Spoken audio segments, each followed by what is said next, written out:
नमस्कार, जोहार, आदाब साथियों। मैं हूं माइकल जेमसन।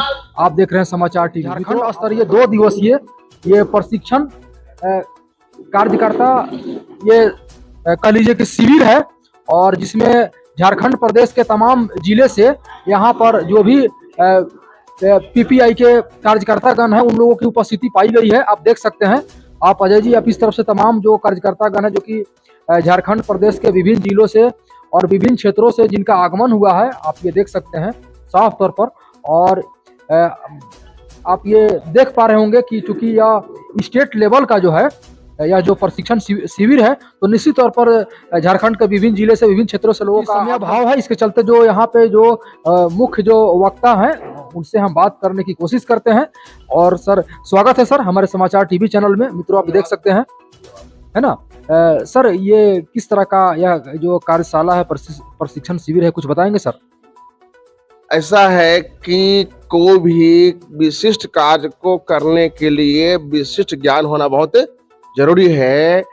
और भारत जैसे देश में जहां राजनीतिक तौर पर इस देश के 90% आबादी पॉलिटिकली अनएजुकेटेड है, जागरूक नहीं है, चेतनहीन है, उस चेतनहीन समाज को चेतनशील बनाने के लिए, राजनीतिक तौर पर जागरूक बनाने के लिए जो नेतृत्व है करने वाले जो कैडर हमारे हैं, उनका विशेष प्रशिक्षण होना बहुत जरूरी है।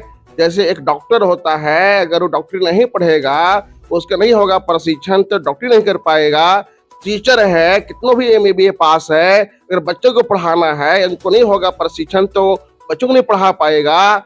तो हर डिपार्टमेंट में हर चीज में प्रशिक्षण है, क्योंकि आदमी शिक्षित हो सकता है, लेकिन आदमी कौशल हासिल करने के लिए, कुशल हासिल करने के लिए, और उस कुशलता के आधार पर दिए हुए काम को समय सीमा के अंदर सफल करने के लिए उनको माने शिक्षित होना है, ट्रेंड उनको होना है। बिना प्रशिक्षण के वो संभव नहीं है। इसलिए पूरे देश में PPID ने हमारे सभी राज्यों में 2 दिन का राज्य स्तरीय आवासीय ये शिविर यहाँ रखा है, ट्रेनिंग कैंप रखा है। उसी कड़ी में झारखंड का 11 और 12 जनवरी को ये ठाकुर महल होटल रंकामोल गढ़वा में 2 दिवसीय ट्रेनिंग कैंप रखा हुआ है। सर, इस तरह का जो ट्रेनिंग जो कैंप जो है सर, और तो विभिन्न पार्टियों में नहीं होता है सर, लेकिन आपके यहाँ इस तरह का प्रशिक्षण शिविर की व्यवस्था है। यहाँ से एक ट्रेंड और कह लीजिए कि कुशल राजनेता बन करके निकलेंगे, और राज व समाज की गहरी समझ रखते हुए देश और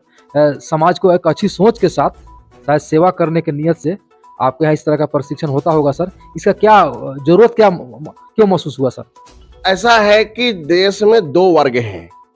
एक वर्ग है शासक वर्ग, जिसकी आबादी 10% है, और उनकी ट्रेनिंग होती है, उनकी अपना ट्रेनिंग होता है, वेल ट्रेंड है, कहाँ बोलना है, कितना बोलना है, कैसे बोलना है, कैसे 90% बैकवर्ड को बहला करके, फसला करके, डरा करके वोट लेना है, वो वेल ट्रेंड है। जो अनट्रेंड है वो है 90% मूल्यवासी बहुजन समाज, जिसको बैकवर्ड क्लास बुलाता है, जो बिल्कुल सोशली पॉलिटिकली अनट्रेंड है, बिल्कुल भला आदमी है, बिल्कुल अज्ञान आदमी है। उनको ही बता दिया गया कि पॉलिटिक्स होता नहीं है, राजनीति तुम्हारा खेल नहीं है, ये उनका खेल है। तुम भाई जो वोट तुम दो, तुमको शासक बनने का कोई मतलब तुमको मतलब नहीं है, मैं हूं आपके लिए। तो लेकिन इस देश में हमने सैकड़ों सालों से उनके सत्ता सौंपी है, और सत्ता को दुरुपयोग किया है, संविधान को ना अमल किया है, संविधान के खिलाफ में उन्होंने अपना नीति और कानून बनाया है। इसलिए अब उनके हाथ सत्ता रहना बहुत दिन तक देश के लिए खतरनाक होगा। कि जितना जल्द हो उनके हाथ से सत्ता ले करके मूल्यवासी बहुजनों के हाथ में देना बहुत जरूरी है।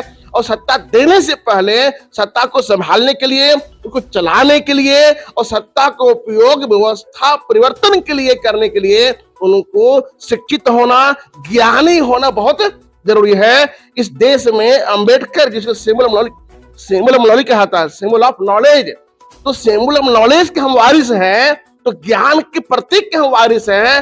हमें भी ज्ञानी होना बहुत जरूरी है। अब बगैर ज्ञानी हुए हम समाज और देश को नया दिशा दे सकते हैं, और नया समाज और राष्ट्र नहीं बना सकते हैं। नया समाज, नया राष्ट्र, नया देश बनाने, दुनिया बनाने के लिए हमें विशेष ज्ञान होना बहुत जरूरी है। सर फिर क्या कारण है कि आपके पार्टी से इतना ट्रेनिंग के बावजूद भी जो है LMA MLA MP minister MLC नहीं बन पा रहे हैं? देखिए, ऐसा है कि एक दौर में बहुजन समाज के एक दौर में 90 के दशक में बैकवर्ड क्लास की अपनी पार्टियां नहीं थी। जो भी पार्टियां थी सो कॉल्ड नॉन बैकवर्ड की थी। तो पूरा बैकवर्ड क्लास जो है सुखाड़ था, बिल्कुल खाली था। तो उस समय जो भी पार्टी खड़ा हुई वो जल्दी चुनाव जीत गई। आज की तारीख हम पीपीआईडी बनाए हैं तो बहुजन समाज की हजारों पार्टियां ये रन कर रही है, उसमें लोग फंसे हुए हैं। तो जो अपने अंदर से जो पार्टियां हैं उससे जो मोह नहीं भंग होगा उनका, उससे डीअटैच नहीं होंगे, तो अटैच नहीं होंगे वो, तो हमारा काम दो काम है, एक तो डीअटैच करना या होना और दूसरा उनको अटैच करना। तो अभी हम आंतरिक कंपटीशन के दौर से हम गुजर रहे हैं। समय लगेगा लेकिन देर होगा दुरुस्त होगा। और ये पॉलिटिक्स का तीसरा फेज है। जैसे नदी में पानी आता है, नदी में जो बाढ़ आता है तो पहले गंदा आता है पानी, फिर मटमैला होता है, फिर साफ होता है। तो पहले दौर में गंदा पानी जो भी आया फिर थोड़ा साफ आया, अब बिल्कुल स्वच्छ प्रवृत्ति जैसे चलने वाली है। जैसे पहले ट्रेन चला होगा तो कोयला वाला होगा, भाप वाला इंजन वाला होगा, उससे आ गया तो फिर डीजल आया, फिर अभी इलेक्ट्रिक वाला आया, तो अभी हम बिजली वाला है। तुरंत दिल्ली जाने में देर नहीं होगा। हम सर निकट भविष्य में हम लोग क्या उम्मीद कर सकते हैं कि पीपीआई के भी तरफ से एमएलए एमएलसी एमपी मिनिस्टर पैदा हो सकेंगे क्या? ऐसा है कि हम जल्दबाजी में नहीं है। राजनीति जीतने के लिए, विधायक एमपी बनने के लिए हमारी बूथ स्तरीय कमेटी होना चाहिए, ज्ञान से लैस कैडर होना चाहिए, मूल निवासी बहुजन समाज के जो इम्प्लॉई लोग हैं, जो भारतीय राजनीति के प्रतिफल है, खास के फूले अंबेडकर द्वारा किए गए जो राजनीति है, आंदोलन है, जिसके चलते संविधान बना, उस संविधान से हमारे समाज में आज लाखों की तादाद में पढ़े लिखे शिक्षित और सक्षम कर्मचारी अधिकारी वर्ग है जो इस राजनीति का बैकबोन है। उनको भी ठीक करना होगा। बगैर बैकबोन के, बगैर हड्डी के ये मांस टिकने वाला नहीं है। तो मांस को भी ठीक कर रहे हैं और हड्डी को भी हम ठीक कर रहे हैं। तो हमें उम्मीद है कि हम चल रहे हैं, हम चल दिए रास्ते पर, जो हम दिल्ली की ओर चल दिए हैं, तो देर लेकिन हम जरूर पहुंचेंगे। आज तक भारतीय राजनीति में मूल निवासी बहुजनों की एक भी नेता, एक भी पार्टी केंद्र में राज करना है, संसद में पीएम बनना है या विपक्ष में बैठना है, तय ही नहीं किया। वो तो गली से निकला, रांची आके रुक गया, गली से निकला पटना आके रुक गया, तो लखनऊ आके रुक गया। अब हमारी जो हमारी गति है, हमारा जो कदम है, वो सीधा राजधानी से रांची से दिल्ली जाना होगा हमको। तो रांची दिल्ली जाना आसान है, इसलिए मेरा मानना है कि हम बहुत सही समय पर सही तरीके से हैं। तीसरा जो बड़ी बात है वो है लोकतांत्रिक संगठन, यानी ऐसी पार्टी है जो नेता विहीन है, एक सिंगल को नेता नहीं है। आप देखें बैनर में, इस बैनर में एक भी हमारे नेता का नाम नहीं है, सारे महापुरुष का नाम है, पार्टी का नाम है।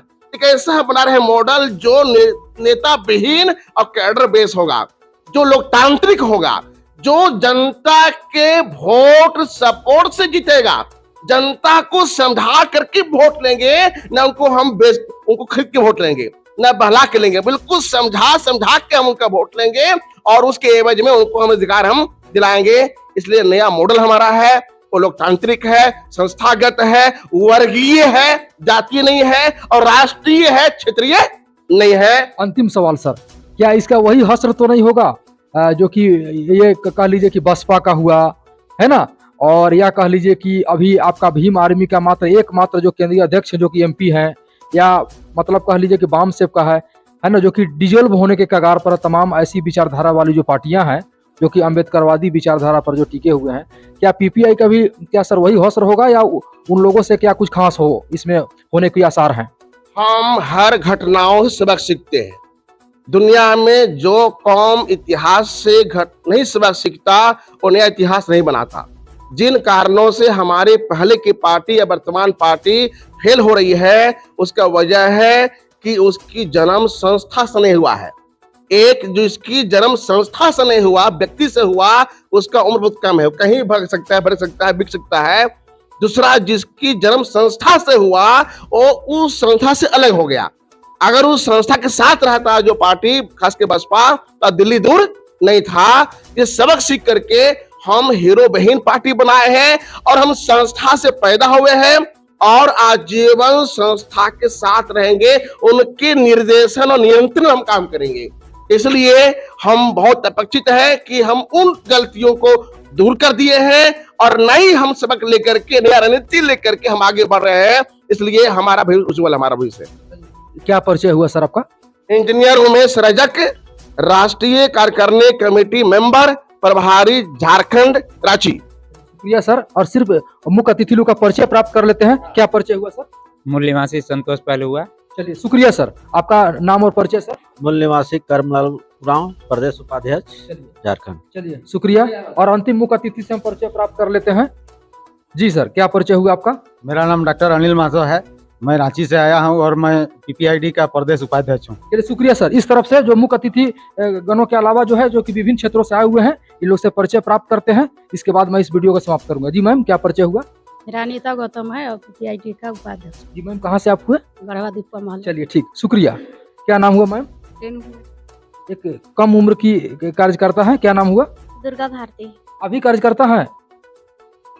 हाल में ज्वाइन की हूँ यहाँ पे, मतलब शिक्षा ग्रहण करने के लिए। चलिए, शुक्रिया। सीखना कोई बड़ी चीज नहीं, सीखना चाहिए। जी मैम, क्या परिचय हुआ आपका? मूल निवासी ममता कुमारी। अच्छा, आप कहाँ से हुए? पीपीआईडी के सदस्य हूँ और गढ़वा के ही निवासी हूँ, गढ़वा चाम। चलिए, शुक्रिया। हाँ मैम, क्या परिचय हुआ आपका? सभी साथी को जय भीम, जय मूल निवासी। मेरा नाम है अनुराधा कुमारी, मैं धनबाद से बिलोंग करती हूँ। मेरा पद है पीपीआईडी संगठन सचिव, झारखंड। चलिए, शुक्रिया मैम।